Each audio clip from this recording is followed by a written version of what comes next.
And when you are having these kinds of conversations with people of very, very diverse backgrounds, do you find that it's sometimes that there is, because there can be a tangible quality to this, that there has to actually be a discipline and an iteration to becoming more empathic or compassionate or, broadening your view? Is there actually some rigor that has to be put to that?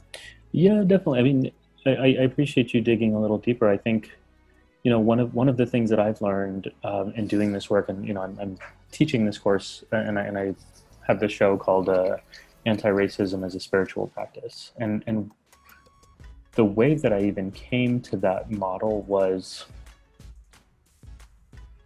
so often in these spaces, people come to the room ready to teach or ready to lecture, and I was finding that, for one, it wasn't having the type of impact on those in the room that I wanted, but also it wasn't really doing much for me either.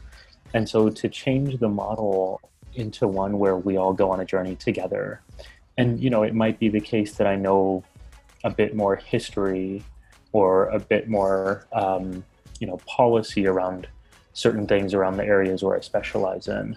But to come to the table as if I know everything there is to know and I've solved all my problems is completely disingenuous, and that doesn't serve me and it doesn't serve the people that I'm working with. And so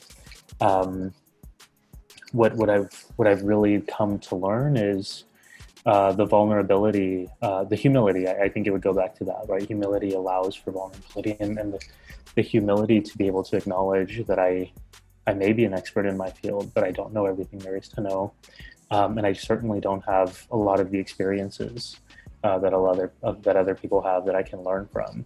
That creates a certain sense of openness, but also rigor, and even a yearning for. I mean, I want to know what those experiences are like. I want to know what it's like to walk in the shoes of a Black man in this country, or as an Indigenous person in this country, or as a trans woman in this country.